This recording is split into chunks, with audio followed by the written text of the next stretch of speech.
Hello dear students, कैसे हैं आप सब। स्वागत है बच्चों आपका ई सिरिल नीट चैनल पे।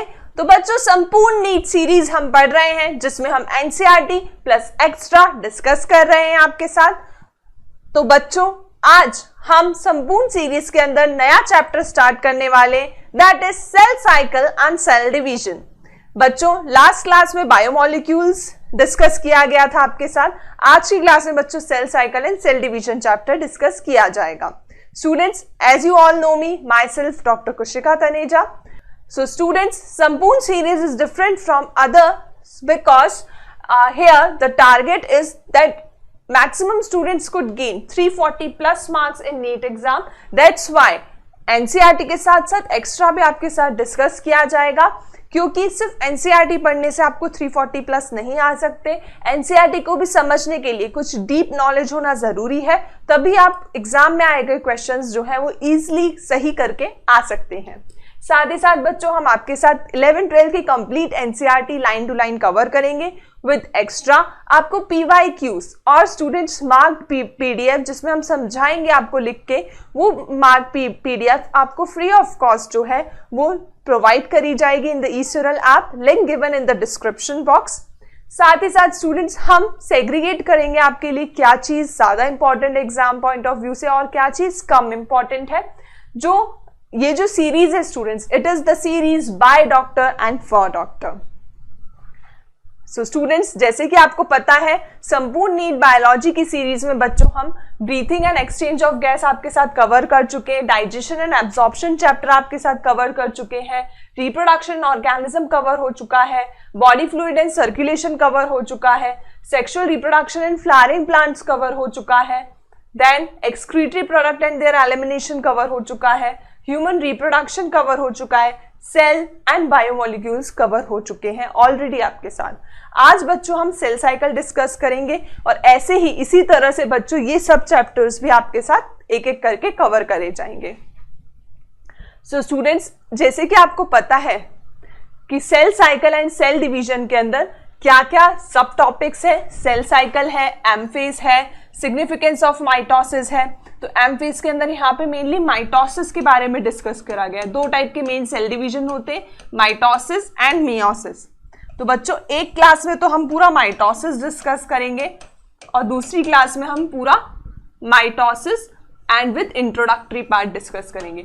तो ये पार्ट 1 में हम स्टार्टिंग 3 टॉपिक्स कवर करेंगे और पार्ट 2 में स्टूडेंट्स हम remaining 2 topics that is meiosis part discuss करेंगे। माइटोसिस जो होता है वो इक्वेशनल डिवीजन होता है और मियोसिस जो होता है वो रिडक्शनल डिवीजन होता है। तो पहले हम equational division with introductory part discuss करेंगे और फिर बच्चों हम मियोसिस पार्ट 2 डिस्कस करेंगे, जिसमें हम मियोसिस जो है उसे डिटेल में डिस्कस करेंगे, which is a type of reductional division.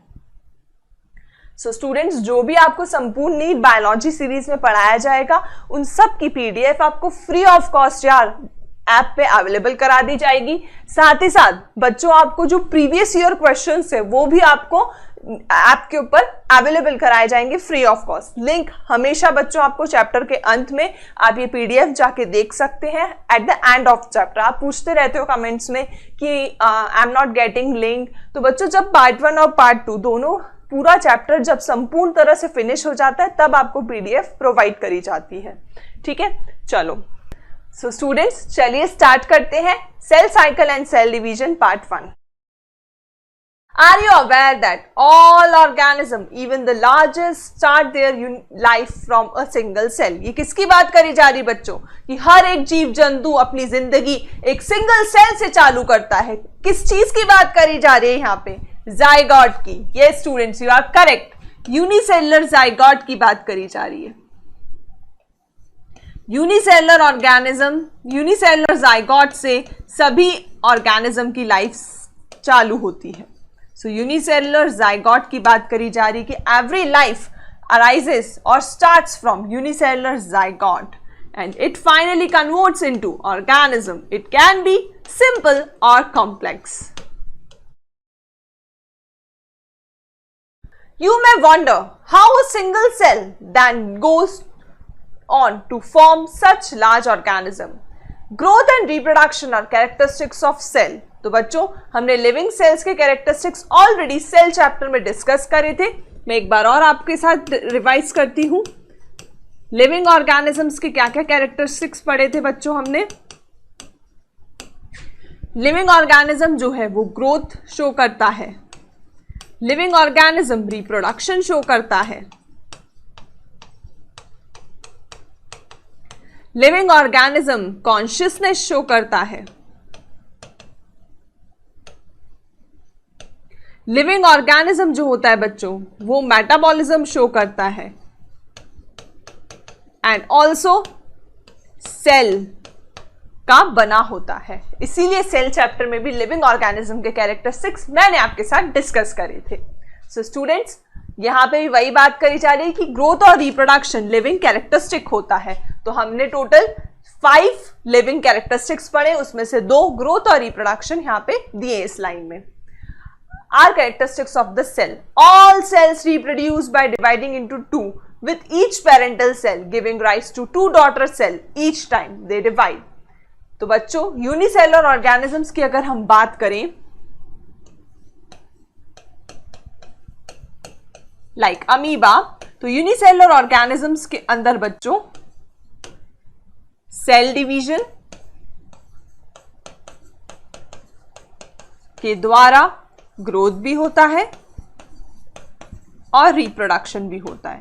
तो हम कह सकते हैं यूनिसेलुलर ऑर्गेनिज्म के लिए growth and reproduction are equivalent. So for unicellular organism growth and reproduction are equivalent, but not for multicellular organism. Equivalent होता है, ऐसा क्यों बोला? क्योंकि देखो अमीबा जो है वो डिवाइड करेगी, सेल डिवीजन करेगी, ठीक है, तो वो उसका रिप्रोडक्शन भी है। सेल डिवीजन के द्वारा जो 2 न्यू इंडिविजुअल बनेंगे, it is a kind of binary fission which is characteristic asexual reproduction. तो ग्रोथ और रिप्रोडक्शन यूनिसेलुलर ऑर्गेनिज्म के केस में सामान्य है। All cells reproduce by dividing into 2 with each parental cell giving rise to 2 daughter cell। तो unicellular organism की बात करी जा रही है each time। These newly formed daughter cell can themselves grow and divide। फिर फर्दर वो ग्रो और डिवाइड करेंगे और ऐसे साइकिल चलती रहती है। Population that is formed by the growth and division of single parental cell and its progeny. In other words, such cycles of growth and division allow a single cell to form structure consisting of millions of cells। तो एक ही cell से हमारी भी जिंदगी चालू हुई है। एक सेल से आज हम विशाल ऑर्गेनिज्म में कन्वर्ट हो गए, मल्टी सेलुलर ऑर्गेनिज्म में कन्वर्ट हुए, और इसका मेन बेसिस है सेल डिवीजन। सेल डिवीजन के कारण ही बच्चों हम आज एक यूनिसेलुलर जाइगोट से इतने विशाल ऑर्गेनिज्म बन चुके हैं। सेल साइकिल, अब हम सेल साइकिल के बारे में पढ़ेंगे। Cell division is a very important process in all the living organism. सेल डिवीजन एक बहुत ही इंपॉर्टेंट प्रोसेस होती है सभी लिविंग ऑर्गेनिज्म के अंदर। During the division of cell DNA replication cell growth also takes place. तो बच्चों जब सेल डिवाइड होता है तो बीच में डीएनए रेप्लिकेशन और सेल ग्रोथ भी होती है। तो आपको पता होना चाहिए सेल डिवीजन के टाइम डीएनए रेप्लिकेशन और ग्रोथ भी होती है। All these processes, that is cell division, DNA replication, cell growth, hence have to take place in a coordinated way to ensure correct division and formation of progeny cell containing intact genome। तो बच्चों अगर हम बात करें cell division की, तो cell cycle के अंदर अगर हम बात करें तो there is cell division, there is DNA replication,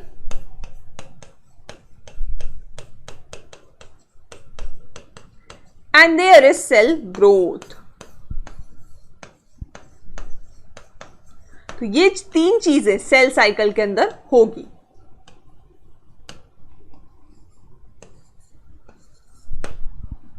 in a sequential order containing an intact genome। what is genome? genome is the haploid set of chromosome। ठीक है, जैसे अगर हमारे पास 46 क्रोमोसोम है तो हमारा जीनोम क्या होगा? 23। The sequence of events by which a cell duplicates its genome, synthesizes the other constituents of the cell and eventually divide into 2 daughter cell is called termed as cell cycle। तो cell cycle के अंदर क्या होता है? Replication होता है organelles का synthesis होता है और फाइनली डिवीजन हो जाता है। इस पूरी प्रक्रिया को हम सेल साइकिल कहते हैं। Although cell growth in terms of cytoplasmic increase is a continuous process, जो सेल ग्रोथ होती है बच्चों वो एक प्रकार से कंटिन्यूअस प्रोसेस होती है। DNA synthesis occurs only during, तो ग्रोथ तो कंटिन्यूअस प्रोसेस है, मतलब सेल की ग्रोथ तो कंटिन्यूअसली पूरी सेल साइकिल में चलेगी, so it is continuous process. जबकि डीएनए रेप्लिकेशन एक ही बार होता है। DNA synthesis occurs only during one specific stage, और डीएनए सिंथेसिस वाली स्टेज को हम आगे देखेंगे कि उसे एस फेज कहा जाता है। डीएनए सिंथेसिस वाली फेज में, डीएनए सिंथेसिस में एस आ रहा है तो एस फेज में होगा DNA synthesis. The replicated chromosome, that is DNA, are then distributed to daughter nuclei by a complex series of events during cell division। और finally ये जो डीएनए रेप्लिकेट हुआ है ये अलग अलग सेल में भेज दिया जाता है and finally the cell divides into two. This events are themselves under genetic control, PYQ। ये सभी सेल साइकिल के जितने भी इवेंट्स हैं they are under genetic control. तो सेल साइकिल को जेनेटिक कंट्रोल करता है, हमारे क्रोमोसोम्स कंट्रोल करते हैं। सो स्टूडेंट्स, ये नॉर्मल ओवरव्यू था सेल साइकिल का कि सेल साइकिल में ऐसा नहीं है कि सेल डिवीजन ही होगा, सेल डिवीजन के साथ साथ सेल की ग्रोथ होगी, डीएनए का रेप्लिकेशन होगा। देखो डीएनए रेप्लिकेशन होना भी जरूरी है, तभी तो दो डॉटर सेल में इक्वल अमाउंट ऑफ डीएनए जो है वो पहुंचेगा, तो रेप्लिकेशन भी जरूरी है। सेल ग्रोथ तो पूरी साइकिल में ही होती रहती है, लेकिन जो डीएनए रेप्लिकेशन है वो एक ही बार होता है, दैट इज एस फेज में, वो हम पढ़ेंगे under the topic phases of cell cycle. और साथ ही साथ बच्चों फाइनली सेल डिवीजन हो जाता है, और ये जो पूरी सेल साइकिल है ये जेनेटिक कंट्रोल के अंदर है। ये जो पूरी सेल साइकिल है इसके ऊपर जेनेटिक कंट्रोल है, PYQ। So students, cell cycle को हम टू कैटेगरीज में डिवाइड करते हैं। फर्स्ट इज इंटरफेज और आई फेज, और दूसरा है माइटोटिक फेज और एम फेज। इंटरफेस और माइटोटिक फेज को आप कैसे समझोगे? देखो, आप नीट की तैयारी, कोई 11th का बच्चा है, कोई 12th का बच्चा है, कोई 13 मतलब ड्रॉपर है, तो आप पूरा साल, कुछ बच्चे तो 3-3 साल तक नीट की प्रिपरेशन करते हैं, परंतु एग्जाम तो एक ही दिन में हो जाती है, मात्र 3 घंटे में। उसी प्रकार बच्चों सेल साइकिल के अंदर भी इंटरफेस मैक्सिमम ड्यूरेशन लेता है अराउंड 95%, और 5% में सेल डिवीजन हो जाता है। तो प्रिपरेटरी फेज इसका काफी बड़ा है, जैसे आप बच्चे लोगों का है पूरा साल आप मेहनत करते हो और एग्जाम एक दिन में हो जाती है, वैसे ही सेल काफी टाइम तक प्रिपेयर करता है for sale division, and this preparatory phase is called interphase, and then the division occur which is called M phase or mitotic phase। फिर बच्चों इंटरफेज जो है that is I phase, it is further divided into 3 phases, G1 phase, S phase and G2 phase। G1 मतलब growth होगी, तो growth होती है cell की G1 फेज में। S फेज में डीएनए का सिंथेसिस होता है, डीएनए सिंथेसिस या रेप्लिकेशन होगा, डीएनए सिंथेसिस और रेप्लिकेशन। और G2 फेज के अंदर भी ग्रोथ होगी, growth and synthesis will occur of different kinds of protein like tubulin protein. फिर M phase that is division. M phase के अंदर 2 टाइप में से भी हम डिवाइड करेंगे, पहले न्यूक्लियस का डिवीजन होगा जिसे हम कैरियोकाइनेसिस कहते हैं, और फाइनली सेल डिवाइड हो जाएगा जिसे हम साइटोकाइनेसिस कहते हैं। So karyokinesis is nuclear division, karyokinesis is nuclear division, और इसके बाद में साइटोकाइनेसिस हो जाएगा दैट इज सेल डिवीजन। ठीक है, nuclear division and cell division, इन दोनों को मिला के बच्चों हम माइटोटिक फेज और एम फेज कहते हैं।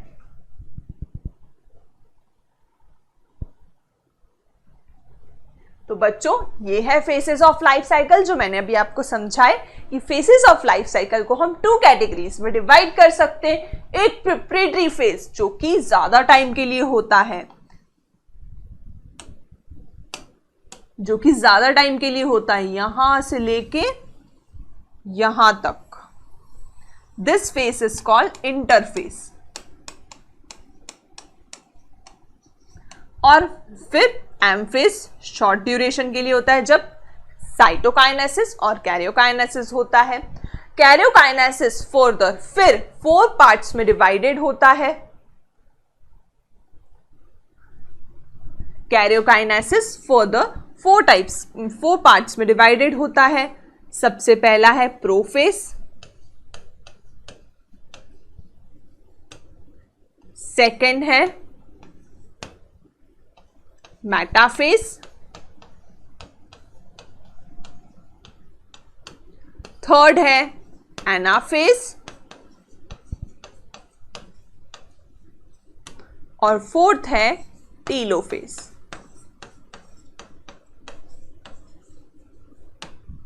देखो हमें तो ऐसे ही याद रहता है सब, लेकिन मुझे खुद को मेरे स्टूडेंट से ही कुछ ट्रिक सीखने को मिली है, वो मैं आपके साथ शेयर करना चाहूंगी। प्रोफेज, मेटाफेज, एनाफेज, टीलोफेज को पी मैट से भी आप याद कर सकते हैं। P MAT, prophase, metaphase, anaphase and telophase.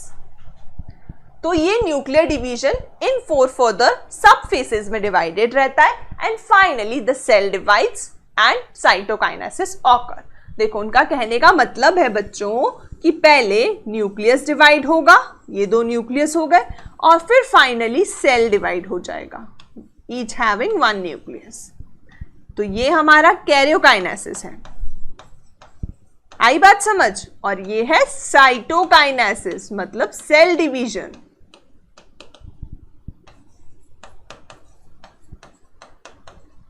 ठीक है, न्यूक्लियस डिवाइड होता है तो उसे कैरियोकाइनेसिस कहा जाता है, और वो फर्दर 4 सब फेसेस में डिवाइडेड है, that is prophase, metaphase, anaphase and telophase. और वही दूसरी तरफ है सेल डिवीजन जिसे हम साइटोकाइनेसिस कहते हैं। साइटो मतलब सेल। बहुत इजी है सब कुछ समझ के किया जाए तो। अब faces of life cycle diagrammatically देखते हैं एनसीईआरटी में। तो यहां से लेके यहां तक अगर हम देखें बच्चों तो वो इंटरफेस है। Interface is further divided into G1, S and G2। फिर वही एम फेज जो है उसके अंदर पहले कैरियोकाइनेसिस होगा। कैरियोकाइनेसिस फिर 4 सब फेसेस में डिवाइडेड है, PMAT, prophase, metaphase, anaphase and telophase. और फाइनली फिर सेल डिवाइड हो जाएगा विच इज कॉल्ड साइटोकाइनेसिस। ठीक है, अब कभी कभी क्या होता है बच्चों, सेल जो है वो सेल साइकिल में से बाहर निकल जाता है और एक रेस्टिंग फेज में चला जाता है, उसे हम क्विसेंट फेज या G0 फेज कहते हैं। देखो आप समझो इस बात को, जैसे समझ लो जब क्रिकेट का मैच होता है तो क्रिकेट के मैच के अंदर कुछ प्लेयर्स को एक्स्ट्रा में रखा जाता है कि जो मेन प्लेयर है अगर वो इंजर्ड हो जाते तो उनकी जगह पर वो एक्स्ट्रा प्लेयर्स आके खेल सकते हैं। तो बच्चों मतलब वो खेलना तो नहीं भूले ना, they are captain extra players, बस इतना अंतर है।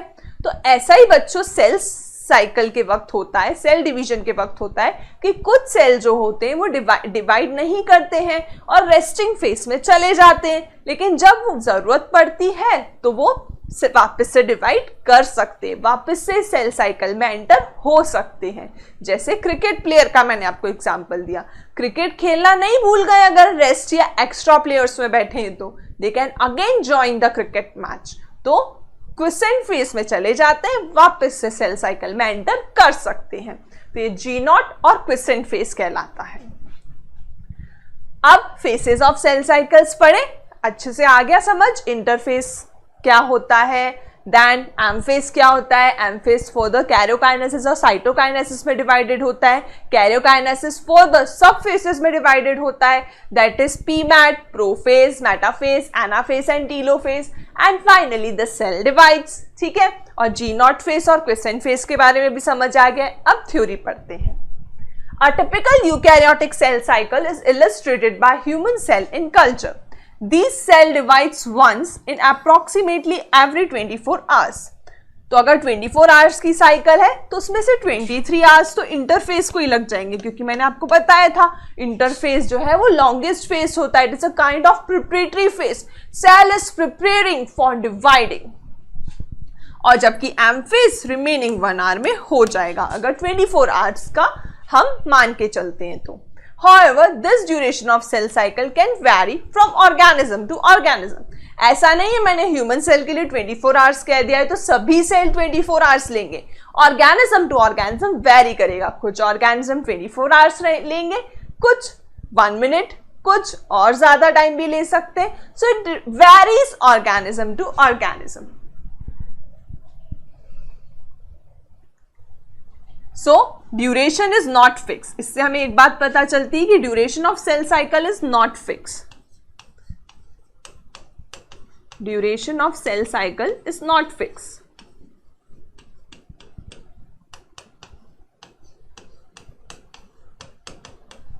It varies from organism to organism. जैसे ह्यूमन के लिए अप्रोक्सीमेटली 24 आवर्स गिवन है. नेक्स्ट एग्जाम्पल है बच्चों यीस्ट का. यीस्ट की सेल साइकिल के लिए 90 मिनट्स का टाइम गिवन है. So organism to organism cell cycle का ड्यूरेशन वेरी करता है and also from cell type to cell type. तो जो ड्यूरेशन ऑफ सेल साइकिल है वो फिक्स नहीं है. It varies organism to organism and cell type to cell type even.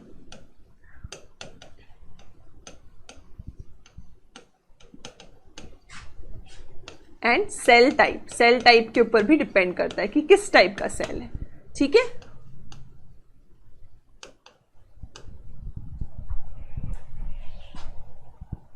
The cell cycle is divided into 2 basic phase, जो कि मैं already आपको बता चुकी हूं. पहला है इंटरफेस और दूसरा है एम फेज. इंटरफेस एक प्रकार का प्रिपरेटरी फेज है और एम फेज में सेल डिवाइड कर जाता है. The M phase represent the phase when actual cell division or mitosis occurs. तो बच्चों M phase है जो कि actual phase है, जो कि represent करता है जब सेल एक्चुअली में डिवाइड करता है. क्योंकि मैंने आपको बताया इंटरफेस में तो एक प्रकार से उसे प्रिपरेशन ही करे जा रहा है, डिवाइड तो सिर्फ M phase में करता है. और M phase के लिए जनरली माइटोसिस यूज किया जाता है. वैसे तो 2 टाइप का सेल डिवीजन होता है, mitosis and meiosis. But mitosis सभी टाइप के सेल में होता है, haploid as well as diploid. तो इसीलिए M mainly stands for mitosis, but meiosis can also occur. हम पढ़ेंगे बच्चों गैमेट्स बनाने के लिए जनरली मियोसिस होता है. Cell division or mitosis occurs and the interface represents the phase between 2 successive M phase. 2 successive M phase के बीच का phase interface कहलाता है. देखो ये M phase है तो 2 बार अगर M phase आएगा तो 2 successive M phase के बीच में interface lie करता है, which is a kind of preparatory phase for cell division. It is significant to note that in the 24-hour average duration of cell cycle, in case of human cell division proper last for only and about hour. यही बात मैंने आपको बताई कि interface एक प्रकार का preparatory long phase होता है जिसमें 24 घंटे में से 23 घंटे तो इंटरफेस को ही लग रहे. बच्चे 1 आवर में ही सेल एक्चुअली में डिवाइड कर रहा है, which is M phase. The interphase last more than 95% of duration. 95% duration से ज्यादा टाइम तो इंटरफेस को ही लग रहा है. That is around 23 hours. अभी मैंने आपको बताया the M phase starts with nuclear division. M phase में भी पहले क्या होता है, कैरियोकाइनेसिस. देखो एम फेज को भी मैंने आपको डिवाइड करवाया था कि M phase is further divided into 2 categories. First is karyokinesis, that is nucleus division, and second is cytokinesis. So first is karyokinesis and second is cytokinesis. Corresponding to the separation of daughter chromosome, nuclear division होता है जब daughter chromosome का separation हो जाता है, it is called karyokinesis. ठीक है, तो what is karyokinesis? That is nuclear division. इसके अंदर डॉटर क्रोमोसोम्स का क्रोमोसोम सेपरेट हो गया। ऐसा क्यों बोला? क्योंकि देखो इसमें भी क्रोमोसोम है, इसमें भी क्रोमोसोम है, तो क्रोमोसोम का सेपरेशन तो कैरियोकाइनेसिस में ही हो जाता है। फिर बस यहां पे डिवीजन करना बचा है तो सेल डिवीजन भी हो जाएगा, that is cytokinesis. Then usually ends with division of cytoplasm. Division of cytoplasm, that is cytokinesis. तो दो टाइप का होता है, nuclear division which is called karyokinesis, जिसके अंदर जो क्रोमोसोम है उसका डिवीजन तो कैरियोकाइनेसिस में ही हो चुका है। फिर बस साइटोप्लाज्म डिवीजन बचा है, साइटोप्लाज्म डिवीजन होगा which is called cytokinesis. So the interface दो कॉल्ड रेस्टिंग फेस, भले ही बच्चों इंटरफेस को रेस्टिंग फेस कहा जाता है, लेकिन it is the time when cell is preparing for the cell division by undergoing both cell growth, DNA replication and orderly manner। तो बच्चों भले ही इंटरफेस को एक प्रकार से हम रेस्टिंग फेस कहते हैं क्योंकि उसमें एक्चुअल सेल डिवीजन तो हो नहीं रहा है, लेकिन अगर हम बात करें बच्चों तो इंटरफेस में सेल मेटाबॉलिकली काफी ज्यादा एक्टिव है, उसमें ग्रोथ भी हो रही है, डीएनए का रेप्लिकेशन भी हो रहा है। So it is a important part.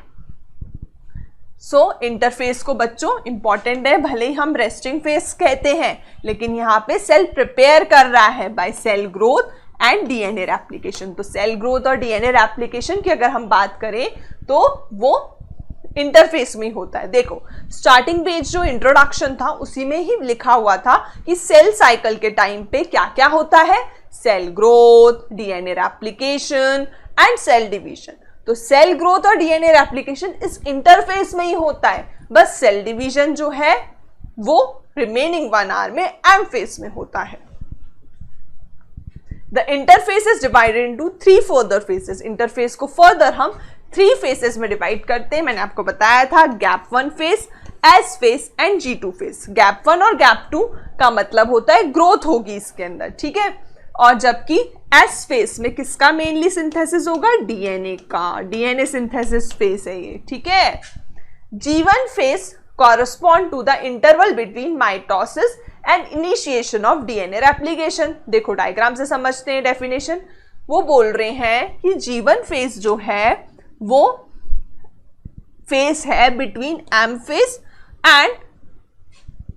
And DNA synthesis phase, because S phase में मेनली क्या होता है, डीएनए का सिंथेसिस होता है।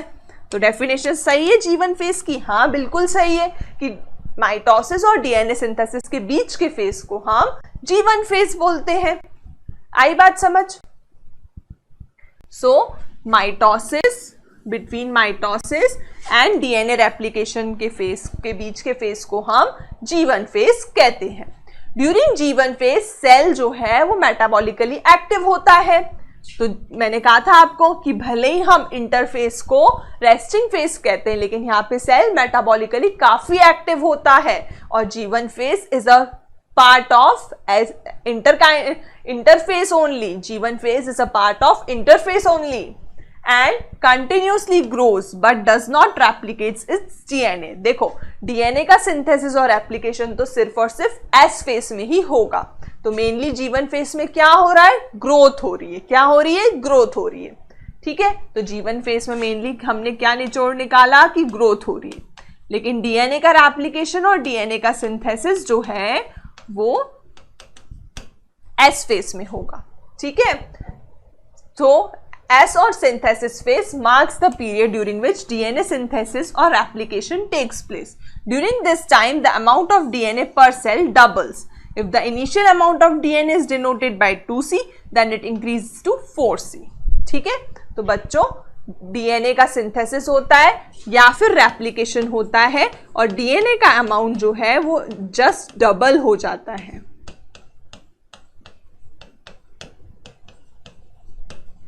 ठीक है, डबल डीएनए का अमाउंट हो जाता है। जैसे एग्जांपल दे रखा है कि अगर यहाँ पे 2C था तो डीएनए सिंथेसिस और एप्लीकेशन के बाद एस फेस में 4C हो जाएगा, लेकिन क्रोमोसोम नंबर चेंज नहीं होता। अगर क्रोमोसोम नंबर यहाँ पे 2 है तो यहाँ पे भी 2 ही रहेगा, लेकिन डीएनए का कंटेंट बढ़ जाएगा, ठीक है, डीएनए का कंटेंट डबल हो जाएगा। However, there is no increase in the chromosome number. देखा, क्रोमोसोम नंबर में कोई इंक्रीज नहीं है, इसलिए क्रोमोसोम नंबर n का 2 का 2 ही रखा, लेकिन डीएनए 2C से 4C हो जाएगा DNA content. If the cell had diploid or 2n number of chromosome at G1, even after S phase, the number of chromosome remain the same, that is 2n. ठीक है, ऐसा नहीं है कि यहाँ पे डिप्लॉइड सेल्स लेके चले थे हम तो यहाँ पे 4n हो जाएगा, ऐसा नहीं है, टेट्राप्लॉइड नहीं हो जाएगा, यहाँ पे भी वो 2n ही रहेगा. तो ये समझाना चाह रहे हैं कि क्रोमोसोम नंबर चेंज नहीं हो रहा है, डीएनए कंटेंट डबल हो रहा है. In animal cell during S phase, DNA replication begins in the nucleus. ठीक है, एनिमल्स की अगर हम बात करें तो बच्चों S phase के अंदर डीएनए का रेप्लिकेशन होता है,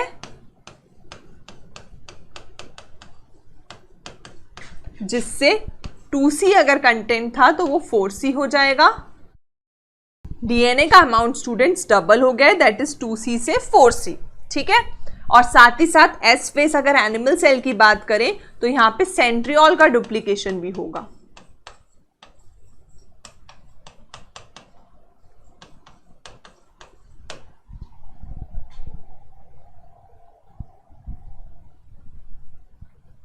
तो डीएनए का रेप्लिकेशन तो होगा न्यूक्लियस में, जबकि सेंट्रियोल का डुप्लीकेशन होगा साइटोप्लाज्म में.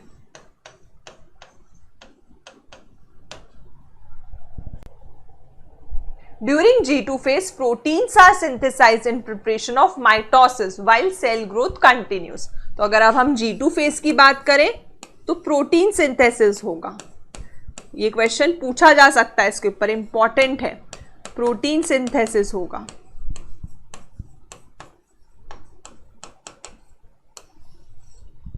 वो भी जनरली ट्यूबुलिन प्रोटीन, जो कि हमें स्पिंडल फाइबर के टाइम पे लगेगा. ठीक है,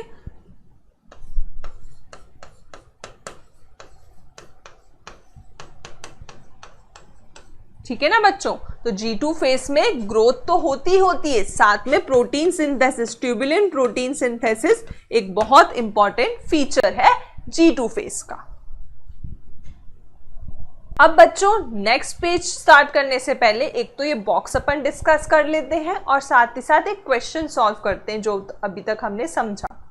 बच्चों अगर सेल डिवीजन की बात करी जा रही है, अगर आपको बोला जाए कि G1 फेस के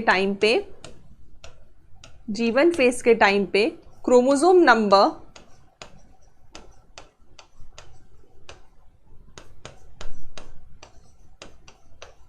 दैट इज N और डीएनए कंटेंट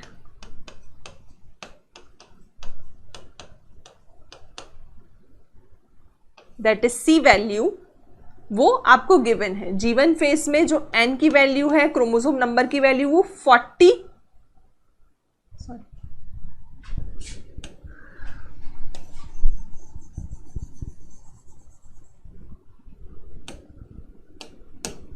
N की वैल्यू समझ लो बच्चों, क्रोमोसोम नंबर आपको दे रखा है 9. ठीक है ना, और DNA content that is C value आपको दे के रखी है G1 फेस के टाइम पे 40.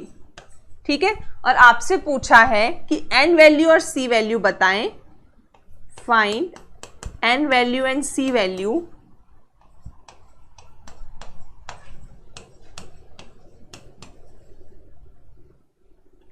एट G2 फेस, मतलब S फेस क्रॉस करने के बाद जब डीएनए का रेप्लिकेशन होता है. तो क्या आप मुझे बता सकते हैं? तो बच्चों G2 फेस क्रॉस करने के बाद मतलब सिंथेसिस फेस क्रॉस हो चुका है, डीएनए का रेप्लिकेशन हो चुका है. तो एनसीईआरटी की लाइन थी बच्चों कि chromosome number remain same and DNA contents double. ठीक है, तो क्रोमोसोम नंबर तो सेम रहेगा, मतलब N की वैल्यू तो चेंज नहीं होगी. तो N की वैल्यू विल रिमेन 9 इटसेल्फ,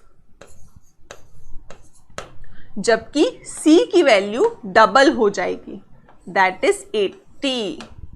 ठीक है बच्चों, तो ये आंसर आएगा. N और C की वैल्यू अगर आपसे ऐसे क्वेश्चन रख के पूछी जाए तो आपको याद होना चाहिए, आपके कंसेप्ट स्ट्रांग होने चाहिए कि क्रोमोसोम का नंबर नहीं बदलता है जबकि डीएनए का कंटेंट डबल हो जाता है. तो इसीलिए मैंने double 40 into 2 that is 80 picogram. ठीक है ना। चलो अब बॉक्स रीड कर लेते हैं बच्चों, बॉक्स छूट जाए तो। How do plants and animals continue to grow all their life? Plant और एनिमल कैसे ग्रो कर पाते हैं जिंदगी भर? तो बच्चों with the help of cell division, और वो भी कौन सा वाला सेल डिवीजन? माइटोसिस। माइटोसिस के कारण, सेल डिवीजन के कारण ग्रोथ एंड डेवलपमेंट पॉसिबल है। Do all cells in the plant divide all the time? No, कुछ सेल परमानेंट हो जाते हैं, वो सब टाइम डिवाइड नहीं करते। Meristematic cell divides all the time. Do you think all cell continue to divide in all plants and animals? No. ठीक है, सभी सेल डिवाइड नहीं करते हैं, कुछ सेल्स डिवाइड करते हैं, कुछ परमानेंट हो जाते हैं, कुछ क्विसेंट फेज में चले जाते हैं, that is resting phase. Can you tell the name and the location of tissue having cell that divide all their life in higher plants? Plants के अंदर ऐसी कौन सी जगह, कौन से सेल्स हैं, कौन सी जगह पे पाए जाते हैं जो कि पूरी जिंदगी भर डिवाइड करते हैं? तो students, apical meristem has the meristematic cell which divides continuously throughout the life. Next, do animals have similar meristematic tissue? Same kind of meristematic tissue also present in animals in bone marrow. क्या पता box में से ही twist करके आपसे question पूछे जाए, तो इसलिए मैंने सबके आंसर लिख दिए हैं। चलो next, some cells in the adult do not appear to exhibit division. Example, heart cell. कुछ सेल बच्चों डिवाइड नहीं होते हैं, they don't show division. ठीक है, example heart cell. Heart cell जो है वो डिवीजन नहीं शो करता है। तो some cells in adult animal do not appear to exhibit division. वैसे ही डिवीजन जो है स्टूडेंट्स हमारे आरबीसी सेल में भी नहीं पाया जाता है, हार्ट सेल में भी नहीं पाया जाता है। Many other cells divide only occasionally. कुछ सेल तो सिर्फ ओकेजनली ही डिवाइड करते हैं, as needed to replace the cells that have been lost because of injury or cell death. तो बच्चों कुछ सेल तो ओकेजनली डिवाइड करते हैं, जैसे इंजरी हो गई है, लग गया है, तो उन सेल्स को रिप्लेस करने के लिए, रिपेयर करने के लिए ही सेल वो डिवाइड करेंगे। जैसे हम ह्यूमंस के केस में भी होता है, अपने आप हमारी स्किन के सेल डिवाइड नहीं करेंगे, लेकिन अगर हमें लग जाता है, कट जाता है, तो उस घाव को भरने के लिए वो सेल डिवाइड करके उसे रिपेयर कर देंगे, उस पर्टिकुलर पार्ट को। These cells that do not divide further exit G1 phase to enter an inactive stage. देखो मैंने आपको सेल साइकिल का जब डायग्राम समझा रही थी तो भी बताया था कि कुछ सेल जो होते हैं स्टूडेंट्स वो डिवाइड नहीं करते हैं और G1 फेज से बाहर निकल जाते हैं, और उस फेज को हम G0 फेज बोलते हैं। इसका मतलब ये नहीं है बच्चों कि वो डिवाइड करने की क्षमता ही खो चुके हैं, दे कैन डिवाइड, लेकिन अभी वो इनएक्टिव स्टेज में चले गए हैं, but they have still ability to divide. जैसे मैंने आपको एग्जांपल दिया था क्रिकेट मैच का कि जो एक्स्ट्रा में प्लेयर रखे हुए हैं वो G0 फेज में है, लेकिन जरूरत पड़ने पे अगर हम उनको बुलाएंगे तो क्रिकेट खेल सकते हैं। क्रिकेट खेलना भूल नहीं गए हैं रेस्टिंग फेज में बैठने से। तो ये एक प्रकार का इनएक्टिव स्टेज होता है, but the cell can again enter into the cell cycle. So these cell do not divide further, they exit the G1 phase and enter an inactive stage called quiescent stage or G0 or G0 phase of the cell cycle. Cells in this stage remains metabolically active. देखो metabolically अभी भी active है, लेकिन no longer proliferate unless called on to do so, depending on the requirement of the organism. ठीक है, तो एक inactive stage में चले जाते हैं, but still the cells are metabolically active. अभी भी ये सेल मेटाबॉलिकली एक्टिव है और जरूरत पड़ने पे they can again divide when required.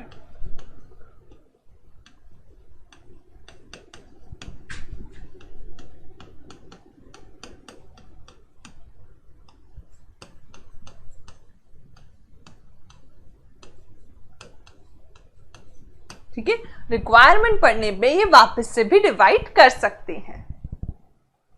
In animals, mitotic cell division is only seen in diploid somatic cell. Animals की अगर हम बात करें तो माइटोसिस जो है वो डिप्लॉइड सोमैटिक सेल्स में दिखता है। देखो, दो प्रकार के सेल पाए जाते हैं, जर्म सेल और सोमैटिक सेल। हमारी बॉडी के सभी सेल सोमैटिक सेल हैं और जो जर्म सेल होते हैं वो गैमेट्स बनाते हैं। ठीक है, जर्माइनल सेल, जर्म सेल वो गैमेट्स बनाते हैं, उनमें ही मियोसिस होता है। बाकी हमारी बॉडी के सभी सेल्स में माइटोसिस ही होता है। ठीक है, तो एनिमल्स के अंदर mitotic cell division is the only seen in the diploid somatic cell.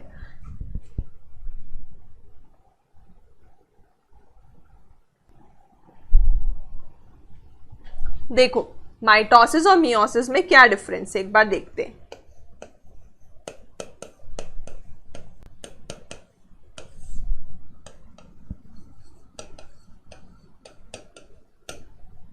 Mitosis को हम इक्वेशनल डिवीजन कहते हैं।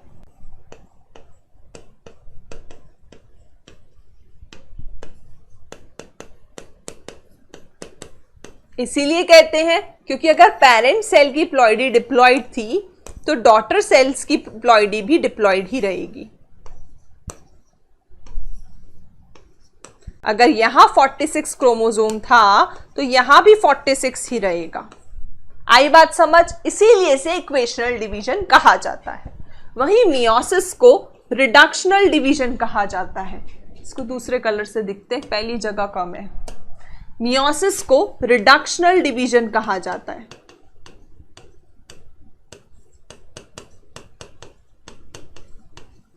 अगर पेरेंट सेल डिप्लॉइड है तो डॉटर सेल हैप्लॉइड हो जाएंगे। अगर पेरेंट सेल के पास 46 क्रोमोसोम है तो डॉटर सेल के पास 23 हो जाएंगे। तो रिडक्शन हुआ कि नहीं हुआ क्रोमोसोम नंबर में? हुआ, इसीलिए इसे रिडक्शनल डिवीजन कह दिया। ठीक है ना। अब माइटोसिस जो है स्टूडेंट्स वो हैप्लॉइड और डिप्लॉइड दोनों सेल में होगा। ठीक है, दोनों सेल में होगा। Both cell can show mitosis, जबकि मियोसिस डिप्लॉइड सेल्स में ही होगा। ठीक है ना। तो अब नेक्स्ट लाइन है, अगर आप देखें एक बार और पढ़ते हैं। एनिमल्स के अंदर माइटोटिक सेल डिवीजन। अब एक और चीज लिख लेते हैं नेक्स्ट पॉइंट कि माइटोसिस सोमैटिक सेल में होता है, मतलब हमारी बॉडी के सभी सेल में होता है एक्सेप्ट जो जर्म सेल्स और जर्माइनल सेल, जो कि फ्यूचर में जाके गैमेट्स बनाती हैं और गैमेट हैप्लॉइड होते हैं नेचर में। इसीलिए जर्म सेल और जर्माइनल सेल में ही मियोसिस होता है, बिकॉज उनका काम है गैमेट्स बनाना and gametes are haploid in nature. So एक बार और पढ़ते हैं बच्चों। एनिमल्स के अंदर mitotic cell division is only seen in the diploid somatic cells. However, there are few exception to this where haploid cell divide by mitosis. मतलब ले दे के हैप्लॉइड डिप्लॉइड दोनों सेल में माइटोसिस होगा, जो कि मैंने ऑलरेडी डिफरेंस में लिख दिया। For example male honey bee. Against this plants can show mitotic division in both haploid and diploid cell. तो मैंने पहले ही लिख दिया ना कि हैप्लॉइड और डिप्लॉइड सेल दोनों में माइटोसिस हमें देखने को मिलेगा, haploid cell as well as diploid cell. तो प्लांट्स में mitotic division haploid diploid cell दोनों में होगा। From your recollection of example of alternation of generation in plants, identify plant species and stages at which mitosis is seen in haploid cell. ठीक है ना। अब next, अब हम वापस से बॉक्स 2 डिस्कस करते हैं। बॉक्स 1 हम ऑलरेडी डिस्कस कर चुके हैं। You have studied mitosis in onion root tip. हाँ, हमने पढ़ा है। कुछ बच्चों ने मक्कारी मारी है, मुझे पता है, लेकिन कुछ बच्चों ने अच्छे से अनियन पील का जो है प्रॉपर एक्सपेरिमेंट करा है। मैम ने जैसा जैसा बोला है, टेम्पररी माउंट बना के उसमें सैफरनिन डाई डाल के बढ़िया सा माइक्रोस्कोप के अंदर अनियन पील देख कर आए हैं, विच रिप्रेजेंट्स प्लांट सेल। ठीक है ना। तो देखा है भैया। अब अनियन के अंदर ये क्वेश्चन पूछा जा सकता है आपसे कि अनियन में क्रोमोसोम नंबर मतलब n की वैल्यू कितनी होती है, 16 in each cell. Can you tell how many chromosome will be at the end the cell have at G1 phase, after S phase and after M phase? ठीक है, अगर 16 chromosome है तो also what will be the DNA content of the cell at G1, after S and at G2 phase if the content after M phase is 2C. चलो इसको solve करते हैं अच्छी तरीके से। सबसे पहले कॉलम बना लेते हैं, M phase, G1 phase, S phase and G2 phase, and value हम निकालेंगे chromosome content that is C value, and next so students M phase, this is the most dramatic period. यहीं पे मेन सेल डिवीजन होगा involving a major reorganization of virtually all the components of the cell. Since the number of chromosomes in the parent and progeny cell is the same, it is called equational division. तो बच्चों अभी हम mitosis की बात कर रहे हैं। मैंने आपको माइटोसिस और मियोसिस में ऑलरेडी डिफरेंस बता दिया है। तो अगर हम माइटोसिस की बात करते हैं then we will consider it as an equational division, जहां पे क्रोमोसोम का नंबर सेम रहता है in parent cell and in the daughter cell. Though for convenience, mitosis has been divided into 4 stages of nuclear division. मैंने आपको बताया था बच्चों M phase को हम फर्दर कैरियोकाइनेसिस और साइटोकाइनेसिस में डिवाइड करते हैं। कैरियोकाइनेसिस को फर्दर हम सब फेसेस में डिवाइड करते हैं। That is first is karyokinesis को फर्दर हम सब फेसेस में डिवाइड करते हैं। That is prophase, metaphase, anaphase and telophase. It is very essential to understand cell division in progressive process is a progressive process and very clear outlines can't be drawn between various stages. Karyokinesis involves following 4 stages, that is prophase, metaphase, anaphase and telophase. PMAT से भी जिन बच्चों को memorise करने में problem होती है वो PMAT से भी याद कर सकते हैं कैरियोकाइनेसिस की फर्दर सब फेसेस। अब आते हैं स्टूडेंट्स प्रोफेज पे। Prophase which is the first stage of karyokinesis. यहां पे बच्चों क्या होता है, देखो ये किसके बाद आई है, एस और G2 फेज के बाद आई है। ठीक है, इंटरफेज के G1 S G2 फेज के बाद में M फेज आती है। S G2 फेज में क्या हुआ था, S फेज में तो डीएनए का रेप्लिकेशन हुआ था और G2 फेज में ग्रोथ हुई थी और प्रोटीन का सिंथेसिस हुआ था। तो अब क्या होगा प्रोफेज के अंदर। प्रोफेज की थ्योरी पढ़ने से पहले हम डायग्रामेटिकली समझते हैं कि आखिर प्रोफेज में होता क्या है, जो कि कैरियोकाइनेसिस की फर्स्ट सब स्टेप है। देखो बच्चों, ये इंटरफेज का सेल है, मतलब G2 फेज के बाद सेल ऐसा दिखता है। डीएनए कंटेंट डबल हो चुका है लेकिन क्रोमोसोम नंबर कांस्टेंट रहता है। मैंने आपको क्वेश्चन भी सॉल्व करवाया था इसके ऊपर, ठीक है ना बच्चों। और ये सेंट्रियोल्स डुप्लीकेट हो चुके हैं क्योंकि S फेज क्रॉस होके आया है। So there is duplicate centriole, there is replicated DNA material present inside the nucleus. अब प्रोफेज में क्या होगा, अभी ये जो थ्रेड लाइक स्ट्रक्चर है इनकी कोई आइडेंटिटी नहीं है, अब इनमें आइडेंटिटी आती जाएगी धीरे धीरे। They will condense and convert into chromosome. देखिए किस प्रकार ये नेटवर्क लाइक स्ट्रक्चर क्रोमोसोम में कन्वर्ट हो जाएगा।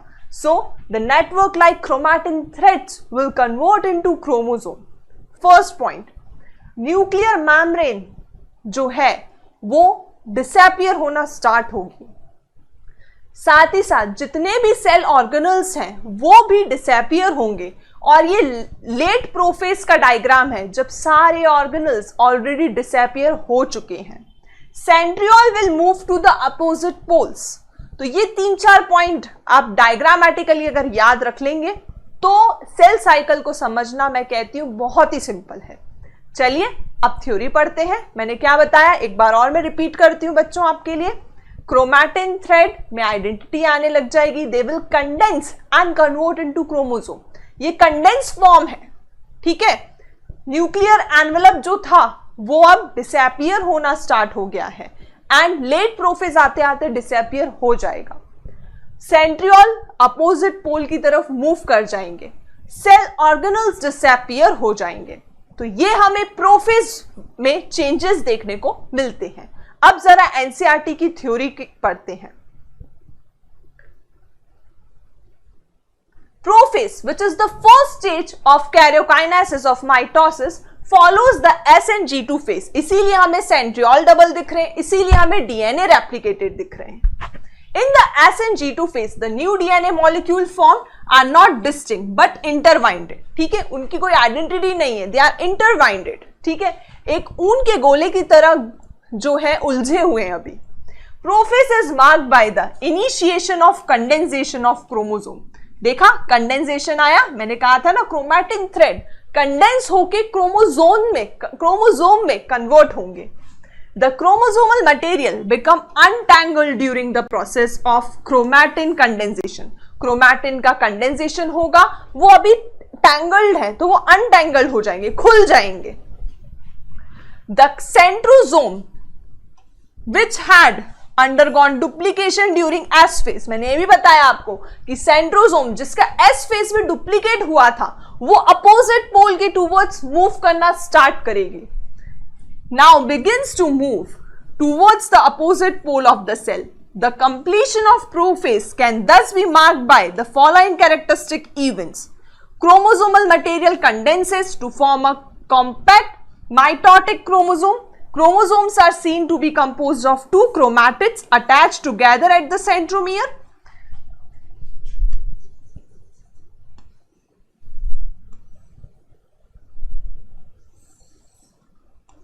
इस डायग्राम से पूरी लाइन समझ आ जाएगी।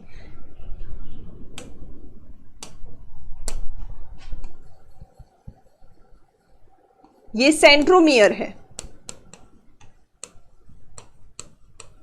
और ये आपस में सिस्टर क्रोमैटिड्स हैं, सिस्टर क्रोमैटिड। तो जो थ्रेड लाइक क्रोमैटिड मटेरियल था वो अब कंडेंस होके क्रोमोसोम में कन्वर्ट हो चुका है और सिस्टर क्रोमैटिड सेंट्रोमियर पे कनेक्टेड है। सिस्टर क्रोमैटिड एक दूसरे के साथ है because of centromere. Next, centrosome which had undergone duplication during interphase. Interphase में भी कौन सा फेज में? एस फेज में। begins to move towards opposite poles of the cell. Each centrosome radiates out microtubule called asters. The two asters towards with spindle fibers forms mitotic apparatus. तो बच्चों क्या कहना चाह रहे हैं ये कि जो हमारे सेंट्रोसोम है that is a pair of centriole arranged in 90 degree, वो अपोजिट पोल पहुंच चुके हैं।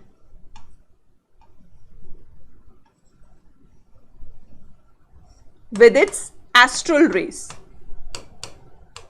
तो ये एस्ट्रल रेस के बारे में बात करी गई है।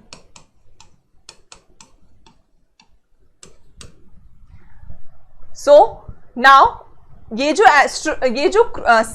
सेंट्रोमियर है, ये सेंट्रोसोम जो है बच्चों, ये क्रोमोसोम से कनेक्ट होते हैं, वो हम मेटाफेज में अच्छे से समझेंगे। ये जो है किससे कनेक्ट होते हैं? क्रोमोसोम्स, सेंट्रोमियर साइड पे वो भी। So they will attach to the chromosome at centromere site. जो यहाँ पे हमने सेंट्रोमियर देखा उससे ये सेंट्रोसोम अटैच होते हैं स्पिंडल फाइबर के थ्रू। तो यही बात बताई गई है। Centrosome which had undergone duplication during interphase begins to move towards opposite pole of the cell. Each centrosome radiates out microtubule called asters और astral rays. The two asters together with spindle fibres form mitotic apparatus. ठीक है, तो astral rays और spindle fibre, ये astral rays हो गई, ठीक है, और स्पिंडल फाइबर, इनको मिला के हम माइटोटिक एपरेटस कहते हैं। So this is astral rays and this is spindle fibre, जो कि सेंट्रोमियर से अटैच होंगी। इन दोनों को मिला के हम माइटोटिक एपरेटस कहते हैं, माइटोटिक एपरेटस कहते हैं। ठीक है, एक बार डायग्राम अच्छे से माइंड में बिठा लो ना, तो थ्योरी तो यूं समझ आती है। So cells at the end of prophase when viewed under the microscope do not show Golgi complex, मतलब सारे सेल ऑर्गेनल्स भी लेट प्रोफेज का डायग्राम मैं आपको ऑलरेडी दिखा चुकी हूं। लेट प्रोफेज ये बताता है कि सारे के सारे सेल ऑर्गेनल्स जो हैं वो डिसअपियर हो चुके हैं, like Golgi body, endoplasmic reticulum, nucleolus and nuclear envelope. Nucleus के आसपास न्यूक्लियर एनवेलप भी डिसअपियर हो चुकी है। ये देखो, ये डी एनसीईआरटी का डायग्राम भी साथ साथ देखते जाते हैं। ये क्रोमैटिन थ्रेड्स हैं, ये कंडेंस होके क्रोमोसोम बन चुकी हैं। देखिए आप, सारे ऑर्गेनल्स डिसअपियर हो चुके हैं, न्यूक्लियर एनवेलप डिसअपियर हो चुका है। तो ये सब हमने प्रोफेज में सीखा। एक चीज यहां पे एनसीईआरटी के डायग्राम में मिसिंग है, that is centriole. Centriole opposite poles में नहीं दिखाए हैं, सेंट्रोजोम और सेंट्रियोल।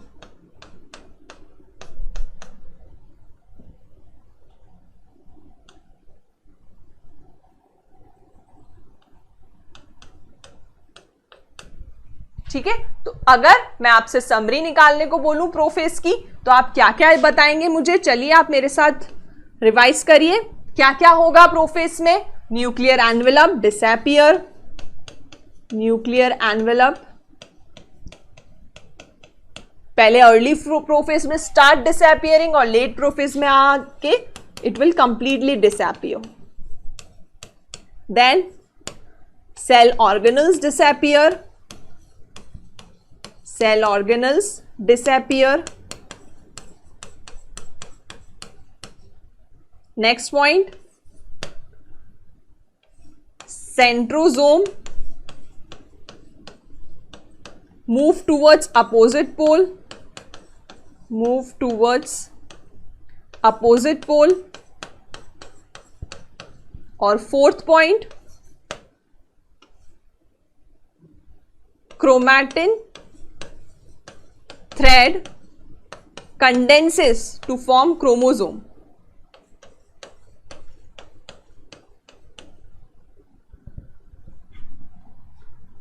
To form chromosome. ठीक है, तो क्रोमैटिन थ्रेड कंडेंस होके क्रोमोसोम में कन्वर्ट हो चुकी है। तो ये 4 इंपॉर्टेंट समरी है अबाउट द प्रोफेज, कि प्रोफेज में ये सब चेंजेस हुए। अब आते हैं स्टूडेंट्स नेक्स्ट फेज पे, दैट इज मेटाफेज। मेटाफेज का भी वही हमारा हमेशा से ऑर्डर रहेगा, पहले डायग्राम से समझो, फिर थ्योरी एनसीईआरटी की यूं समझ आ जाती है। तो चलिए मेटाफेज का डायग्राम देखते हैं बच्चों। देखिए ये मेटाफेज का डायग्राम है। मैंने कहा था कि न्यूक्लियर मेम्ब्रेन डिसअपियर होना स्टार्ट होगी, लेकिन मेटाफेज की स्टार्टिंग में इट कंप्लीटली डिसअपियर। मेटाफेज से हमें ये पता चलता है कि जो न्यूक्लियर मेम्ब्रेन वो बिल्कुल भी नहीं दिखनी चाहिए। अब ये जो सेंट्रोजोम अपोजिट पोल्स के टूवर्ड्स आ चुके थे, अब वो स्पिंडल फाइबर्स का फॉर्मेशन करते हैं। क्रोमोसोम जो है वो इक्वेटोरियल पोजीशन में आके अरेंज हो जाता है। ये इक्वेटोरियल पोजीशन है, मतलब मिड लाइन, डायमीटर वाली लाइन है ये, ठीक है। तो इक्वेटोरियल पोजीशन में आके क्रोमोसोम अरेंज हो जाते हैं, ये मेटाफेज का की फीचर है। और इवन क्रोमोसोम को मॉर्फोलॉजिकली स्टडी करने के लिए भी हम मेटाफेज जो है, मेटाफेजिक क्रोमोसोम की ही स्टडी करते हैं। इस पे नीट एग्जाम में क्वेश्चन पूछा जा सकता है, गिवन इन एनसीईआरटी। अब ये जो सेंट्रोजोम है, ये एस्ट्रल रेज आपको बता चुकी हूं मैं already, these are the astral rays. ये एस्ट्रल रेज है। साथ ही साथ बच्चों ये सेंट्रोजोम जो है ये क्रोमोसोम से आके अटैच होंगे at kinetochore point. What is kinetochore now? See first of all this is, ये सब किस फाइबर्स की बात करी जा रही है? स्पिंडल फाइबर्स की। इसी स्पिंडल फाइबर के कारण जो है बच्चों, जो हमारे क्रोमोसोम है वो इक्वेटोरियल पोजीशन पे लाई करेंगे, क्योंकि इन्हें किसने पकड़ा हुआ है? स्पिंडल फाइबर्स के थ्रू सेंट्रोजोम ने पकड़ा हुआ है। अब क्रोमोसोम बच्चों कुछ इस टाइप का होता है, जिसमें ये जो 2 ईच आर्म है उसे हम सिस्टर क्रोमैटिड कहते हैं। ये आपस में सिस्टर है, सिस्टर क्रोमैटिड। और ये सेंट्रोमियर है, और सेंट्रोमियर के एडजेसेंट सरफेस पे एक डिस्क लाइक स्ट्रक्चर होता है जिसे हम काइनेटोकोर कहते हैं। क्या कहते हैं? काइनेटोकोर। इस काइनेटोकोर से स्पिंडल फाइबर अटैच होंगे। तो आपको याद रखना है, सिस्टर क्रोमैटिड जो है वो बीच में अटैच्ड है बाय सेंट्रोमियर, वापस से, जो सिस्टर क्रोमैटिड है वो सेंटर में अटैच्ड है बाय सेंट्रोमियर। सेंट्रोमियर की एडजेसेंट सरफेस पे डिस्क लाइक स्ट्रक्चर होता है जिसे काइनेटोकोर कहते हैं, और इसी काइनेटोकोर से बच्चों स्पिंडल फाइबर्स अटैच होते हैं। तो बच्चों इसको आप ऐसे भी याद कर सकते हो कि जैसे जो अगर हम हमारे स्ट्रक्चर की बात करें तो ये जो है हमारे सेंट्रोमियर है, हमारी बॉडी सेंट्रोमियर है, और यहाँ पे एक डिस्क लाइक स्ट्रक्चर है दोनों तरफ जिसे हम काइनेटोकोर कहते हैं, और इस काइनेटोकोर से आके फाइबर्स अटैच होंगे। कौन से फाइबर्स? Spindle fibres. अब स्पिंडल फाइबर्स के भी बच्चों टाइप होते हैं। अगर स्पिंडल फाइबर जो है वो अगर पोल टू पोल ट्रैवल कर रहा है, ठीक है, मतलब सेंट्रोसोम से सेंट्रोसोम अगर ट्रैवल कर रहा है तो ऐसे फाइबर्स को हम कंटिन्यूअस फाइबर बोलते हैं। लेकिन अगर बीच में क्रोमोसोम है तो उसे हम डिसकंटिन्यूअस फाइबर बोल देंगे, सिंपल, ठीक है। अभी प्रोफेस के पैराग्राफ में यही लाइन आई थी बच्चों कि इसी स्पिंडल फाइबर्स और एस्ट्रल रेस को मिला के हम माइटोटिक एपरेटस कहते हैं। चलिए अब मेटाफेज की थ्योरी समझते हैं बच्चों। अब तो यूं समझ आने वाली है आपको। Complete disintegration of nuclear envelope, मैंने आपको कहा था ये की फीचर है मेटाफेज का कि पूरी तरह न्यूक्लियर मेम्ब्रेन डिसअपीयर हो चुकी है। इसका मतलब है start of the second phase of mitosis, that is metaphase. Hence the chromosome spread through the cytoplasm of the cell. By this stage condensation of chromosome complete हो चुका है, ठीक है। प्रोफेज में कंडेंसेशन स्टार्ट हुआ था और मेटाफेज आते आते पूरी तरह कंप्लीटली कंडेंसेशन हो चुका है, पूरी तरह न्यूक्लियर मेम्ब्रेन डिसअपीयर हो चुकी है, and they can be observe clearly under microscope. अब क्रोमोसोम को बहुत अच्छे से हम माइक्रोस्कोप में देख पा रहे हैं। This then is the stage at which morphology of chromosome, ये वो स्टेज है जहां पे मॉर्फोलॉजी ऑफ क्रोमोसोम को सबसे ज्यादा इसी स्टेज में क्रोमोसोम को स्टडी किया जाता है। क्रोमोसोम के स्ट्रक्चर को पढ़ने के लिए यही स्टेज सबसे अच्छी मानी जाती है। सो मॉर्फोलॉजी ऑफ क्रोमोसोम, इस पे पीवाईक्यू पूछा जा सकता, पीवाईक्यू पूछा भी गया है और क्वेश्चंस नीट एग्जाम में पूछे भी जा सकते हैं। ये क्रोमोसोम की मॉर्फोलॉजी को स्टडी करने के लिए बेस्ट स्टेज बताइए, तो metaphase. At this stage metaphase chromosome is made up of two sister chromatid. मैंने अभी आपको दिखाया कि टू सिस्टर क्रोमैटिड जो है they are held together by centromere. देखिए, these are the two sister chromatid held by the centromere. सब NCERT की लाइन समझ आएगी डायग्राम के through. Which are held together by centromere, which are held together by centromere. अब small disc shaped structure पाया जाता है at the surface of centromere जिसे काइनेटोकोर कहा जाता है। मैंने आपको कहा था कि अगर यहां अपनी मिडिल बॉडी जो है अगर वो सेंट्रोमियर है तो यहां पे एडजेसेंट डिस्क लाइक स्ट्रक्चर पाया जाता है जिसे हम काइनेटोकोर कहते हैं। हम हमारे हैंड्स को डिस्क लाइक बना ले तो it will act as kinetochore और सेंटर स्ट्रक्चर इज सेंट्रोमियर। ऐसे आपको याद रखना है। These structures serve as the site of attachment और यही वो सरफेस है जहां से स्पिंडल फाइबर्स आके अटैच होंगे। Formed by the spindle fibers to the chromosome that are moved into position at the center of the cell। और metaphase का की फीचर है कि chromosomes are arranged in equatorial position. Hence the metaphase is characteristic by all chromosome coming to lie at equator। This is the key feature of metaphase, that the chromosomes are arranged at the equatorial position with one chromatid of each chromosome connected with its kinetochore to spindle fiber from one pole। दोनों पोल से spindle fibres kinetochore से आके attached हैं and its sister chromatid connected by the kinetochore to spindle fiber from the opposite pole। The plane of alignment at the metaphase chromosome at metaphase is referred as metaphase plate।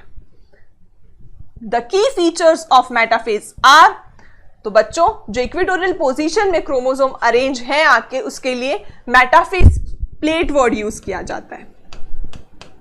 Metaphase plate, equatorial position पे chromosome का arrangement. अब key features पढ़ लेते हैं। Spindle fibre kinetochore से attached है। Chromosomes are move to spindle equator, equatorial position में lie कर रहे हैं। Get align along metaphase plate through the spindle fibres to both pole. ठीक है, तो मेटाफेसिक प्लेट या इक्वेटोरियल पोजीशन पे सारे क्रोमोसोम अरेंज्ड है and they are attached by the spindle fibres, जो कि एक कनेक्शन है बिटवीन सेंट्रोसोम एंड सेंट्रोमियर। तो बच्चों एक बार और मेटाफेज को रिवाइज करते हैं बाय राइटिंग इट्स की फीचर्स।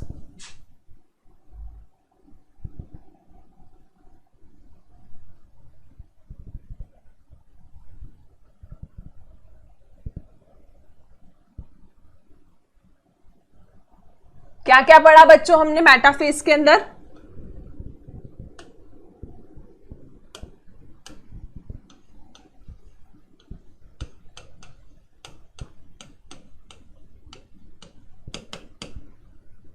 फर्स्ट पॉइंट हमने देखा कि कंप्लीट मेटाफेज की स्टार्टिंग में ही कि कंप्लीट कंडेंसेशन हो चुका है क्रोमोसोम का, complete condensation of chromosome,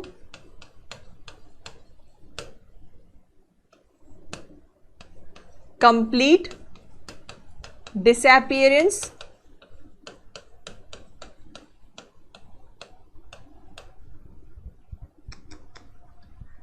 disappearance of nuclear membrane. Nuclear membrane पूरी तरह डिसअपीयर हो चुकी है।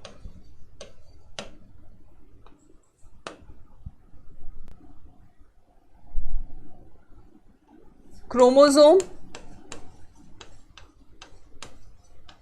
अरेंज्ड एट इक्वेटोरियल पोजीशन, जिसे मेटाफेसिक प्लेट भी कहा जाता है।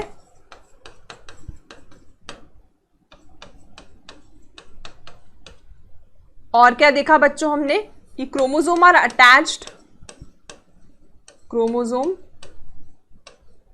आर अटैच्ड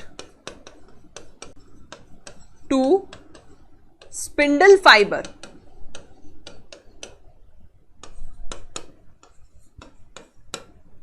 विया काइनेटोकोर। काइनेटोकोर जो कि एडजेसेंट सरफेस है, एडजेसेंट डिस्क लाइक स्ट्रक्चर होता है जो कि सेंट्रोमियर के एडजेसेंट सरफेसेस पे पाया जाता है। तो यहां पे हमको क्रोमोसोम की स्टडी के लिए, मॉर्फोलॉजी स्टडी के लिए भी ये best stage to study chromosome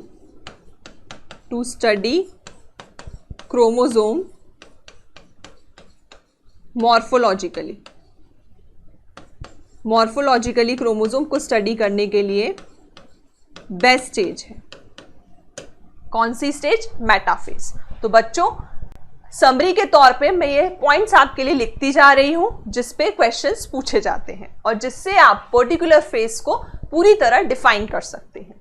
और साथ ही साथ बच्चों यहाँ पे क्रोमोसोम का स्ट्रक्चर भी बहुत इंपॉर्टेंट है, आपको पता होना चाहिए कि 2 सिस्टर क्रोमैटिड सेंट्रोमियर पे अटैच्ड है। सेंट्रोमियर के एडजेसेंट डिस्क लाइक स्ट्रक्चर पाया जाता है जिसे काइनेटोकोर कहा जाता है and kinetochore is the attaching point for spindle fibres. जो सेंट्रोसोम से स्पिंडल फाइबर्स आ रहे हैं वो काइनेटोकोर एरिया पे आके अटैच होते हैं। अब आते हैं students next phase, that is anaphase. Anaphase का पहले डायग्राम देख लेते हैं बच्चे लोग। दिस इज एनाफेज, ठीक है। अब एक चीज मैं और बताना चाहूंगी बच्चों आपको कि यहां पर क्रोमोसोम का नंबर समझ लीजिए, दैट इज एन की वैल्यू अगर यहां पे 2 है तो सी की वैल्यू यहां पे 2C से 4C हो चुकी है, ठीक है ना। और ऐसा ही हमारे प्रोफेस में भी था, एन की वैल्यू 2, सी की वैल्यू 4C। लेकिन अब एनाफेज में जब आएगा, एनाफेज स्टेज जब आएगी तब बच्चों एन की वैल्यू तो 2 ही है लेकिन सी की वैल्यू वापस से 2C हो जाएगी। क्यों? क्योंकि आप देखिए एनाफेज का क्या मतलब है। एनाफेज में आप देखिए बच्चों किस प्रकार सेंट्रोमियर एरिया से क्रोमोसोम सेपरेट आउट हो रहे हैं, तो ये सेपरेट आउट हो जाएंगे यहां से, तो वापस n की वैल्यू 2 और c की वैल्यू 2c हो जाएगी। इसके कारण ये हमारा सेंट्रोजोम है, ये एस्ट्रल रेज है। Again there is a continuous fibre, discontinuous fibre, continuous fibre, centrosome से सेंट्रोजोम होगा, डिसकंटिन्यूअस के बीच में जो है क्रोमोसोम्स आ जाएंगे। ठीक है, तो सिस्टर क्रोमैटिड्स अब आपस में अलग हो चुके हैं, आप देख पा रहे हैं सिस्टर क्रोमैटिड्स सेपरेट आउट हो गए, क्योंकि बच्चों हम सेल डिवीजन पढ़ रहे हैं, यहाँ पे फ्यूचर में 2 सेल बनने वाले हैं, तो सिस्टर क्रोमैटिड्स का अलग होना जरूरी है। तो सिस्टर क्रोमैटिड अलग हो रहे हैं, इन दोनों के बीच में भी जो फाइबर मिलेंगे हमें उसे इंटरजोनल फाइबर कहा जाएगा। कंटिन्यूअस स्पिंडल फाइबर है, डिसकंटिन्यूअस स्पिंडल फाइबर है, एस्ट्रल रेज है। ठीक है, सो ये बहुत ही इंपॉर्टेंट फेस है एनाफेज। अब इसके बारे में थ्योरेटिकली पढ़ते हैं बच्चों। At the onset of anaphase each chromosome arranged at metaphase plate split होगी, and the 2 daughter chromatid, now referred to as daughter chromosome of the future daughter nuclei, begins their migration towards the 2 opposite pole। ठीक है, तो जो daughter chromatid है वो अब daughter chromosome कहलाएंगे। अब ये जो अलग अलग हुए हैं 2 क्रोमैटिड्स आपस में, जैसा कि आप देख सकते हैं ये क्रोमैटिड अलग अलग हुए हैं आपस में, ये सिस्टर क्रोमैटिड है, सिस्टर क्रोमैटिड थे लेकिन अब डॉटर क्रोमैटिड बन चुके हैं, डॉटर क्रोमोसोम बन चुके हैं। सिस्टर क्रोमैटिड अब ईच डॉटर सेल का क्रोमोसोम बन चुका है और ये अपोजिट पोल की टूवर्ड्स ट्रैवल करेंगे। सिस्टर क्रोमैटिड आपस में अलग हो चुके हैं सेंट्रोमियर एरिया से। As each chromosome moves away from the equatorial plane, the centromere of each chromosome remains directed towards the pole and hence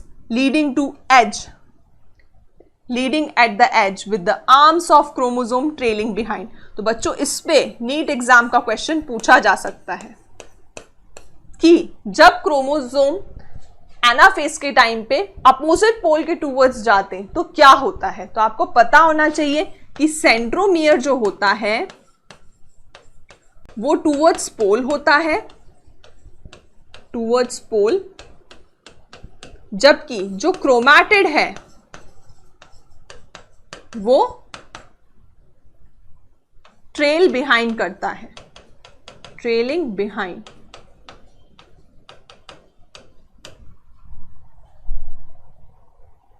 chromatid और क्रोमोसोम, ठीक है, पहले क्रोमैटिड है लेकिन अब वो क्रोमोसोम बन चुका है। सो क्रोमोसोम की जो आर्म है इट ट्रेल्स बिहाइंड। ठीक है, तो क्रोमोसोम की आर्म टूवर्ड्स इक्वेटर है, कुछ इस टाइप का स्ट्रक्चर होता है।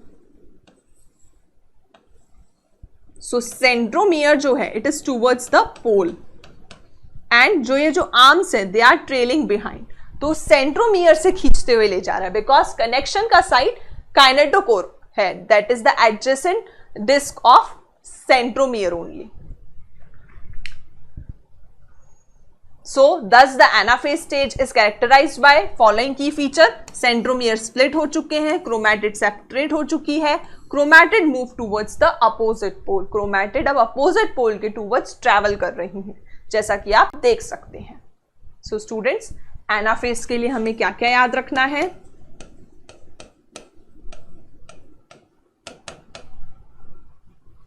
First point, sister chromatid separates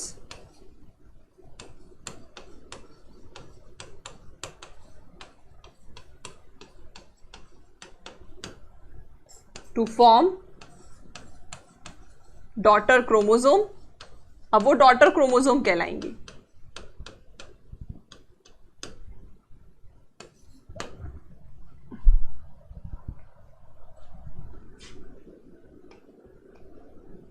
Chromosome move towards opposite pole,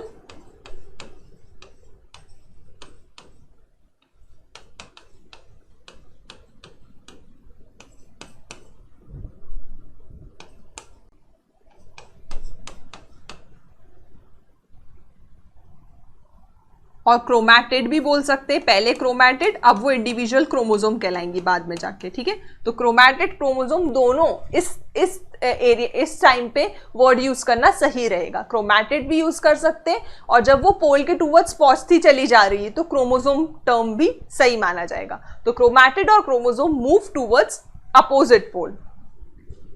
और कहां पे डिवीजन हुआ है, स्प्लिटिंग कहां पे हुई है, splitting at centromere. Centromere area में सिस्टर क्रोमैटिड्स आपस में अलग हो गए हैं, ठीक है। सो और क्रोमोसोम कैसे जाएगा, तो उसका सेंट्रोमियर जो है वो पोल के टूवर्ड्स क्या रहेगा, सेंट्रोमियर, जबकि आर्म्स जो है इट ट्रेल बिहाइंड। इस पे क्वेश्चन पूछा जा सकता है, ठीक है, बिकॉज स्पिंडल फाइबर के कनेक्शन का साइट ये है, दैट्स वाई। तो ये पॉइंट्स आपको एनाफेज के लिए याद रखने हैं। अब आते हैं स्टूडेंट्स लास्ट फेज पे, that is telophase. Telophase prophase का जस्ट अपोजिट है। चलिए आपको टीलोफेज के डायग्राम भी दिखाती हूं मैं एक बार। तो बच्चों ये एनसीईआरटी का एनाफेज का डायग्राम है ना, होप आपको क्लियर होगा। अब आते हैं स्टूडेंट्स हम टीलोफेज के डायग्राम पे। ये बच्चों टीलोफेज का डायग्राम है, ये जस्ट प्रोफेज का अपोजिट है, अपोजिट ऑफ प्रोफेज। जो जो प्रोफेज में हुआ था उसका जस्ट अपोजिट करते जाओ। प्रोफेज में क्या हुआ था, क्रोमैटिन फाइबर्स का कंडेंसेशन हुआ था, तो यहां पे डीकंडेंसेशन लिख दो। मतलब क्रोमोसोम वापस से अपनी आइडेंटिटी खो देंगे, they will lose their identity chromatid chromosome and again forms chromatin thread. इसे हम डीकंडेंसेशन बोलते हैं। डीकंडेंसेशन मतलब क्या बनना, क्रोमैटिड थ्रेड बनना।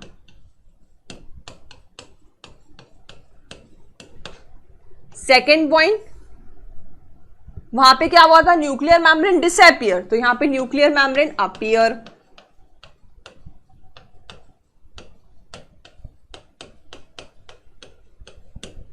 वहां पे क्या हुआ था, ऑर्गेनल्स डिसअपियर, यहां पे डिफरेंट सेल ऑर्गेनल्स अपीयर।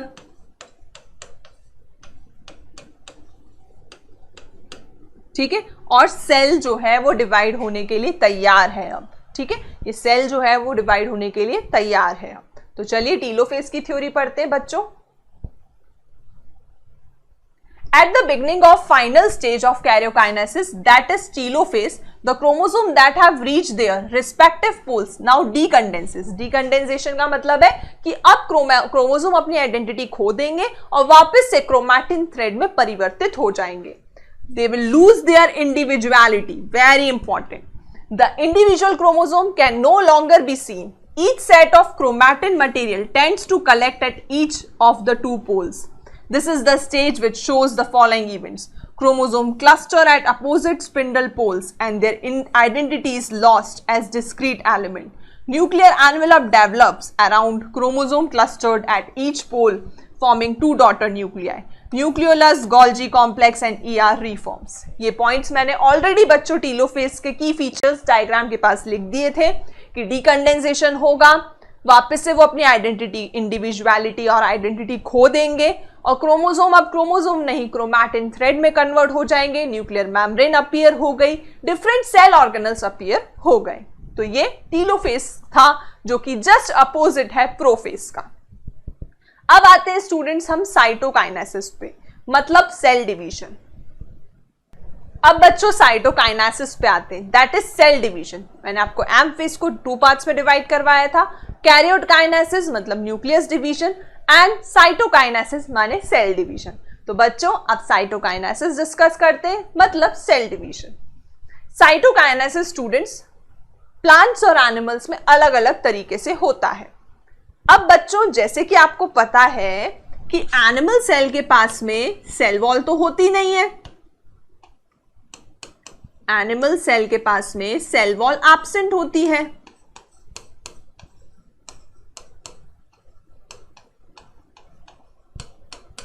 वहीं प्लांट सेल के पास में सेल वॉल होती है।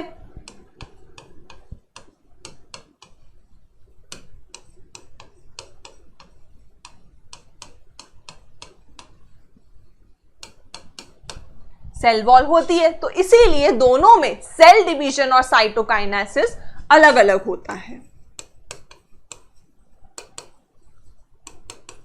एनिमल सेल में सेल वॉल नहीं होती है, इसीलिए फ्लेक्सिबिलिटी होती है सेल मेम्ब्रेन के पास, तो सेल फरो फॉर्मेशन के द्वारा सेल डिवीजन होता है। तो ये अंदर की तरफ मूव होता जाता है और फाइनली सेल 2 डॉटर सेल में डिवाइड कर जाता है। सो ये फरो फॉर्मेशन से हुआ। किससे हुआ बच्चों? फरो फॉर्मेशन से। और ये बाहर से अंदर की तरफ हुआ तो इसे हम सेंट्रीपिटल डिवीजन कहते हैं। सेंट्रीपिटल फिजिक्स में पढ़ा होगा ना यार, बाहर से अंदर आओ तो सेंट्रीपिटल, टुवर्ड्स द सेंटर तो centripetal, and away from the centre तो सेंट्रीफ्यूगल। तो ये सेंट्रीपिटल टाइप ऑफ डिवीजन होता है।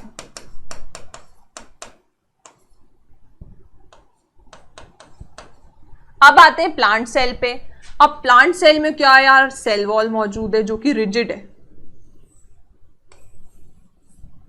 तो ये सेल वॉल को फरो बनाने नहीं देती है, सेल को फरो नहीं बनाने देती क्योंकि तो रिजिड होती है। तो सेल प्लेट बनती है, सेंटर में सेल प्लेट बनती है अंदर से बाहर की तरफ विद द हेल्प ऑफ फ्रेगमोप्लास्ट, जो कि गोल्जी बॉडी वगैरह से बनते हैं, फ्रेगमोप्लास्ट। तो इसमें सेल प्लेट फॉर्मेशन होती है, फरो फॉर्मेशन नहीं होता है। प्लांट में प्लेट बनेगी, ऐसे याद रखना, प्लांट में प्लेट बनेगी और वो सेंटर से बाहर की तरफ जाएगी, मतलब अवे फ्रॉम द सेंटर। मतलब इसमें कैसा डिवीजन होगा? Centrifugal.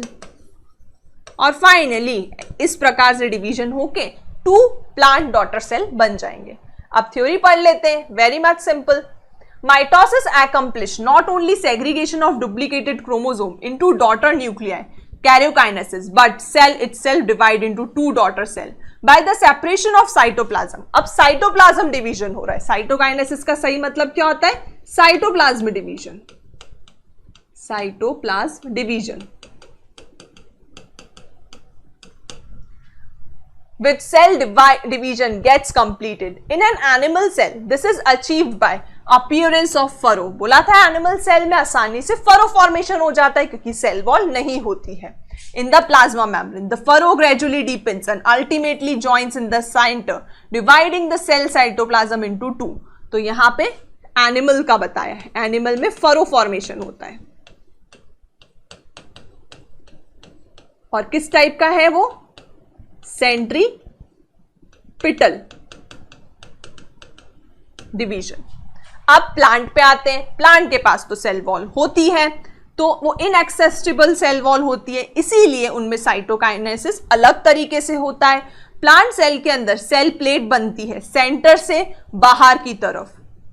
The formation of the new cell wall begins with the formation of simple precursor called cell plate that represents the middle lamella between the walls of the 2 adjacent cell.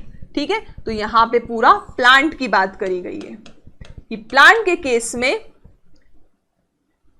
Cell plate बनती है और साथ ही इसे हम centrifugal बोलेंगे, centrifugal type of division.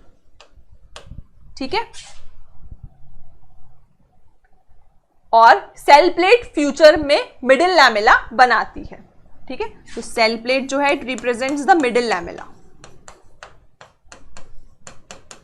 Cell chapter में पढ़ाया था मैंने तुमको। कैल्शियम पैक्टेट का बना होता है between the walls of the 2 adjacent cell. At the time of cytoplasmic division, organelles like mitochondria, plastids gets distributed between the 2 daughter cell. दोनों डॉटर सेल्स के पास अपने अपने ऑर्गेनल्स भी हैं। In some organism, karyokinesis is not followed by cytokinesis। कभी कभी क्या होता है, न्यूक्लियर डिवीजन तो हो गया लेकिन सेल डिवीजन नहीं हो पाता है, तो उस केस में हमें मल्टी न्यूक्लिएटेड कंडीशन मिलती है। कैसी कंडीशन मिलती है? मल्टी न्यूक्लिएटेड, जैसे एंडोस्पर्म में मिलती है। कोकोनट वाटर पीते हैं ना अपन, उसमें। तो ये मल्टी न्यूक्लिएटेड कंडीशन है जो कि हमें किस केस में मिलेगी? जब कैरियोकाइनेसिस तो हुआ लेकिन साइटोकाइनेसिस नहीं हो पाया। इसका एग्जाम्पल है कोकोनट वाटर, जो हम सबको बहुत पसंद है। स्ट्रॉ लगा के पीते हो तुम लोग, सब पता है मुझे, है ना। In some organism karyokinesis is not followed by cytokinesis as a result of which multinucleated condition arise, और इस मल्टीन्यूक्लिएटेड कंडीशन को हम सिंसीशियम भी कहते हैं। लिक्विड एंडोस्पर्म इन कोकोनट, ठीक है, मतलब कोकोनट वाटर की बात करिए which is a endosperm. So students, यहां पे अपना माइटोसिस खत्म होता है बच्चों। अब हम आते हैं सिग्निफिकेंस ऑफ माइटोसिस पे। माइटोसिस का क्या सिग्निफिकेंस है? माइटोसिस और द इक्वेशनल डिवीजन, माइटोसिस में प्लॉइडी चेंज नहीं हुई, डिप्लॉइड सेल था, डिप्लॉइड ही रहा, डॉटर सेल्स भी डिप्लॉइड ही रहे, प्लॉइडी चेंज नहीं हुई, इसीलिए इसे हम इक्वेशनल डिवीजन कहते हैं। Very important. However, in some lower plants and in some social insects, haploid cells also divide by mitosis. ठीक है, कुछ lower plants में और कुछ social insects में haploid cell भी mitosis से divide करते हैं. It is very essential to understand the significance of this division in the life of organism. Are you aware of some example where you have studied about haploid and diploid insect? Yes, we have studied in honeybee. Drone भी haploid होती है, जबकि हमारी worker bee और queen bee diploid होती है। Mitosis usually result in production of diploid daughter cells with identical genetic complements. The growth of multicellular organism is due to mitosis. देखो, आज जो मैंने आपको बताया, हमारी बॉडी के जितने भी सोमैटिक सेल हैं उनमें माइटोसिस होता है। जो सेल्स गैमेट्स बनाते हैं उनमें मियोसिस होता है। तो हमारी बॉडी का पूरा ग्रोथ और डेवलपमेंट किसके कारण हो रहा है? माइटोसिस के कारण। तो mitosis is essential for growth and development of our body.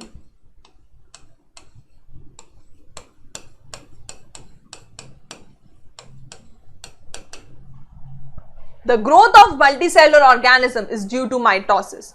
Cell growth result in disturbing the ratio between nucleus and cytoplasm. Cell के ग्रोथ के कारण न्यूक्लियर और साइटोप्लाज्म का रेशियो गड़बड़ा जाता है। इतना बड़ा सेल हो जाता है कि न्यूक्लियस उस सेल को कंट्रोल नहीं कर पाता है, एंड दैट सिग्निफाइज कि अब सेल डिवीजन की जरूरत है। तो जब सेल का साइज इतना बड़ा हो जाए और न्यूक्लियस का साइज छोटा रह जाए और सेल उसे कंट्रोल ना कर पाए, तो फिर सेल डिवीजन होता है। It therefore becomes essential for the cell to divide to restore the nuclear cytoplasmic ratio. A very significant contribution of mitosis is cell repair. तो रिपेयर भी माइटोसिस से होता है। आज हम गिर जाते हैं, हमें लग जाती है, ठीक है, तो वो हील होता है अपने आप, उसे हम रिपेयर बोलते हैं। किसके कारण होता है? माइटोटिक सेल डिवीजन के कारण, क्योंकि यहां पे स्किन पे कौन से सेल मौजूद है? Somatic cell. The cells of the upper layer of epidermis, cells of lining of the gut, blood cells are being constantly replaced. ठीक है, एपिडर्मिस के सेल मतलब स्किन के सेल, गट के सेल, एपिडर्मिस के सेल, गट इनर लाइनिंग जो हमारी gut की होती है उसके सेल्स, और ब्लड सेल, ये कंटिन्यूसली रिप्लेस होते हैं with the help of cell division. वो भी कौन सा वाला? Mitotic cell division. Mitotic division in the meristematic tissue, the apical and the lateral cambium result in continuous growth of plant throughout their life. Plant में बच्चों आप सब जानते हैं जिंदगी भर प्रॉपर ग्रोथ होती है, उसका कारण है माइटोसिस। कौन से एरिया में माइटोसिस? मेरिस्टेमेटिक रीजन में माइटोसिस। तो बच्चों ये है सिग्निफिकेंस माइटोसिस के। सिमिलरली मियोसिस के भी अपने सिग्निफिकेंस है, to form gametes, and it is a precursor for sexual reproduction, जो कि हम कल के लेक्चर में डिस्कस करेंगे। होप बच्चों आपने मेरे साथ माइटोसिस को काफी अच्छे तरीके से एंजॉय करा होगा और इसमें आए गए आप कोई भी क्वेश्चंस गलत नहीं करके आएंगे। That's all for today students, thank you.